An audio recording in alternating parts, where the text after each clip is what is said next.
We begin this Friday with the latest out of the Middle East. President Trump announced that leaders from Israel and Lebanon have agreed to a 10-day ceasefire. This follows weeks of intense fighting between Israel and the Iranian-backed militant group Hezbollah. A spokesperson for the Iranian Foreign Ministry says that Iran welcomes that ceasefire, as Israel's attacks in Lebanon had been a key sticking point in their negotiations with the U.S. As for the temporary ceasefire between the U.S. and Iran, Defense Secretary Pete Hegseth says the U.S. is ready for renewed combat if Tehran fails to agree to a long-term deal. The chairman of the Joint Chiefs of Staff told reporters Thursday it has turned back 13 ships since that U.S. blockade of Iranian ports started earlier this week. He issued a warning for any other ships trying to pass through. That fragile 2-week ceasefire deal is set to expire on Wednesday, but a second round of talks is expected soon, and President Trump says a deal between the U.S. and Iran is now very close. NBC News Washington correspondent Chris Pallone joins us now from the nation's capital to break all of this down. Chris, good morning. Joe, good morning to you. President Trump continues insisting the end of the war with Iran is near. And overnight, a key step in that process took place. A negotiated ceasefire between Israel and Lebanon's government began, and the Iran-backed militia Hezbollah says it will abide by the ceasefire, even though it did not participate in the negotiations. This morning, a ceasefire between Israel and Lebanon appears to be holding hours after going into effect. The pause in fighting between the Israelis and the Iran-backed militia Hezbollah seen as a key step which could lead to the end of the war between the U.S. and Iran. Overnight, President Trump posting on social media, "May have been a historic day for Lebanon. Good things are happening." Traveling out west to tout his economic record ahead of November's midterm elections, the president once again signaling an end to the war could be near. The war in Iran is going along swimmingly. We can do whatever we want. And it should be ending pretty soon. Earlier, the president said he's open to extending the ceasefire with Iran if necessary, and that a new round of negotiations with the Iranians could take place this weekend. We're close to a deal. We're getting along very well with the new Iranian leaders. Since Monday, the U.S. has been applying economic pressure on Iran, blocking ship traffic going to and from the country's ports. The yeas are 213. The nays are 214. With American support for the war low, the Republican-controlled House Thursday voted down a measure ordering Mr. Trump to end it now by one vote. The vote coming just a day after the Senate rejected a similar measure. And while President Trump wants to turn attention to the economy, his continued back-and-forth exchanges with the Pope about the war threatened to distract from that topic. I can disagree with the Pope. I have a right to disagree. I have a right to disagree with the Pope. Pope Leo not responding directly, but telling a group of worshipers in Africa, woe to those who manipulate religion for their own military, economic, and political gain.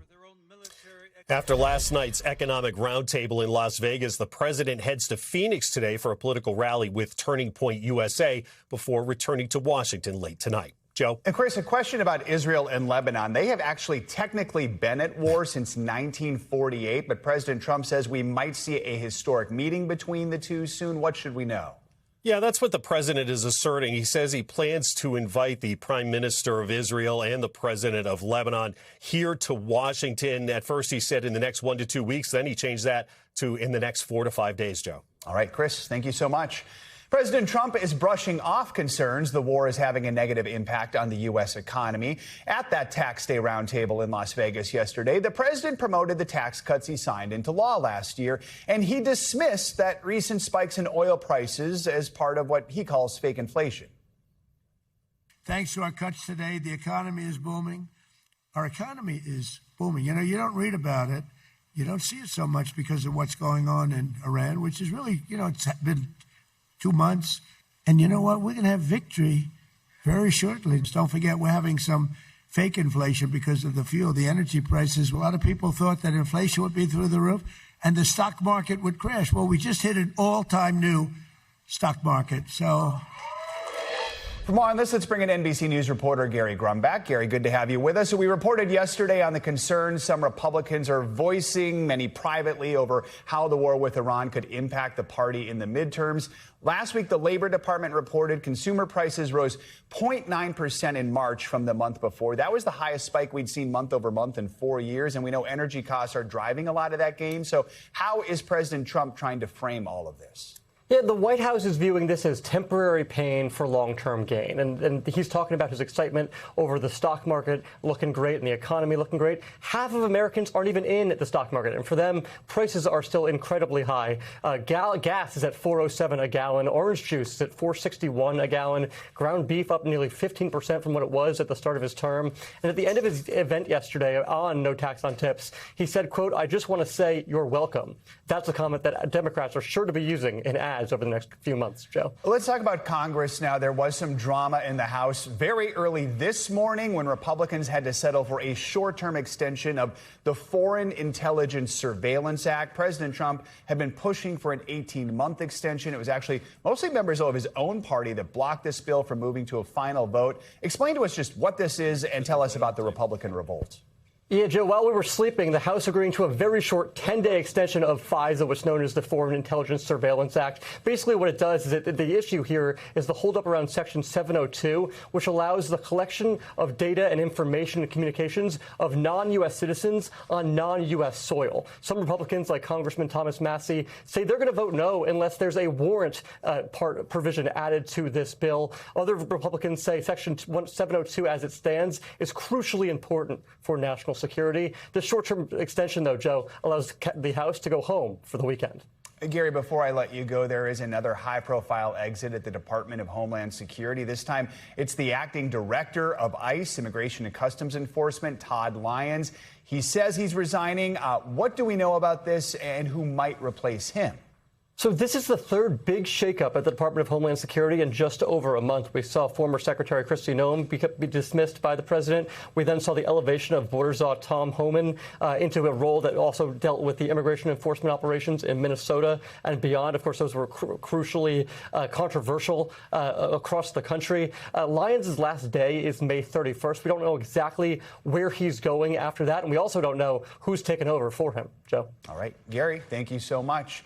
In other news out of Washington, Health and Human Services Secretary Robert F. Kennedy Jr. clashed with lawmakers at 2 House hearings yesterday. Those hearings focused on the proposed budget for his department and planned funding cuts. Kennedy ran through a list of goals accomplished over the last year, but he faced criticism over his continued vaccine policy and overhaul of federal health agencies. NBC News health reporter Aria Bendix joins us now to talk more about this. Aria, good morning. So before we get to this clash on vaccines, just what are some of the key policy changes that Kennedy announced at these hearings, and what could they mean for many Americans?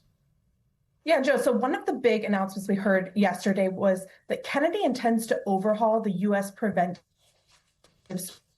Services Task Force.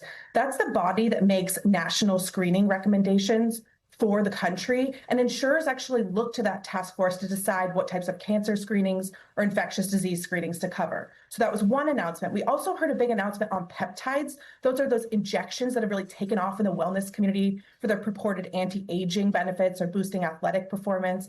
Kennedy said he's moving 12 peptides to this new classification that would allow them to be produced by compounding pharmacies, so essentially making them more widely available. That's a controversial decision because given the scrutiny that Kennedy has applied to vaccines, peptides, Joe, just have far less safety data to back them up. All right, Aria, let's talk about vaccines. California Democratic Representative Linda Sanchez pressed Kennedy about his controversial views on vaccines, and this comes in the wake of a recent fatal measles outbreak in Texas. So let's listen to that exchange.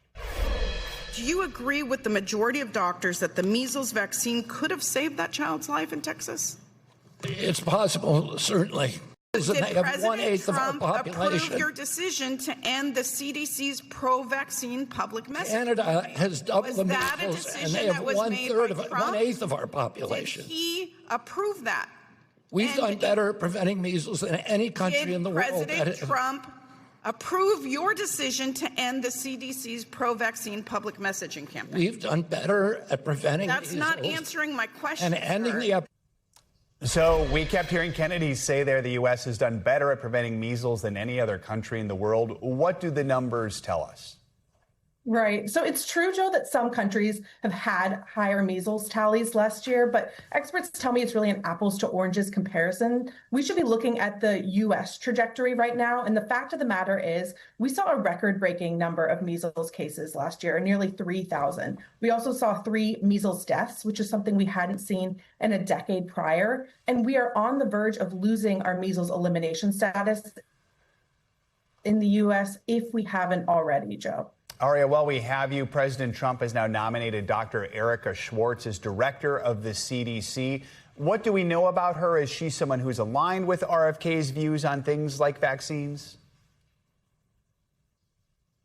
Yeah, so Schwartz is actually a pretty traditional pick for this role. She holds an MD, she served in the military, and she was actually the former Deputy Surgeon General under the first Trump administration. We know also from her social media that she is supportive of vaccination, but shares Kennedy's views on diet and nutrition. So the question becomes, will she be asked to rubber stamp vaccine recommendations, or will she be allowed to steer her own ship, Joe? All right, Aria, thank you so much. In Northern Virginia, the investigation continues this morning into the tragic murder-suicide involving a once-rising star in politics. Police say former Virginia Lieutenant Governor Justin Fairfax fatally shot his wife before dying by suicide. Police describe the shooting as part of a domestic dispute stemming from a messy divorce. NBC's Ryan Nobles has the latest. The news of this murder-suicide sent shockwaves through the Virginia political community. And now it's the Fairfax family that is left to pick up the pieces. Virginia's former lieutenant governor, Justin Fairfax, a one-time rising Democratic star, dead, accused of shooting and killing his wife and then turning the gun on himself. Self-inflicted gunshot wound to the head. Police say Fairfax and his wife, Serena, were found dead from apparent gunshot wounds. The shootings reported by their teenage son. One of the children was the 911 caller just after midnight. This tragedy comes amidst a contentious divorce. Court records show Fairfax was ordered to vacate the family home where the murder took place by April 30th. The court had also awarded Serena full custody of their children as she showed the court evidence that her husband had become a detached alcoholic. They were scheduled to appear in court on Monday for a trial to divide their assets. Former Lieutenant Governor Fairfax was recently served some paperwork associated with an upcoming court proceeding. That apparently led to this incident last night.